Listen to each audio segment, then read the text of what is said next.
ভারতের উত্তর ও পশ্চিমাঞ্চলের অন্তত 15টি শহরের সামরিক স্থাপনাকে লক্ষ্য করে পাকিস্তান ক্ষেপণাস্ত্র হামলা চালিয়েছে বলে দাবি করেছে নয়াদিল্লি।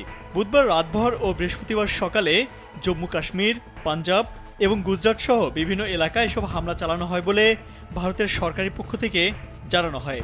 তবে তাৎক্ষণিকভাবে হতাহত বা ক্ষয়ক্ষতির বিষয়ে নিশ্চিতভাবে কিছু জানা যায়নি। ভারতের পক্ষ থেকে আরও বলা হয়, পাকিস্তানের এই হামলার জবাবে ভারতও পাল্টা আক্রমণে লাহোর সহ একাধিক শহরের সামরিক স্থাপনায় হামলা চালিয়েছে। এর মধ্যে পাকিস্তানের আকাশ প্রতিরক্ষা ব্যবস্থাকে বিশেষভাবে লক্ষ্য করা হয়েছে।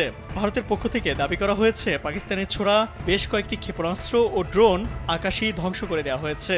পাকিস্তানি আকাশ প্রতিরক্ষা, রাডার ও অন্যান্য ব্যবস্থাকে লক্ষ্য করে হামলা চালিয়েছে ভারত এবং পাকিস্তানের একাধিক স্থানে সামরিক স্থাপনা থেকে ক্ষেপণাস্ত্র নিক্ষেপের চেষ্টা ব্যর্থ করে দিয়েছে ভারতীয় সামরিক বাহিনী, এমনটাই দাবি করা হয়েছে ভারতের পক্ষ থেকে।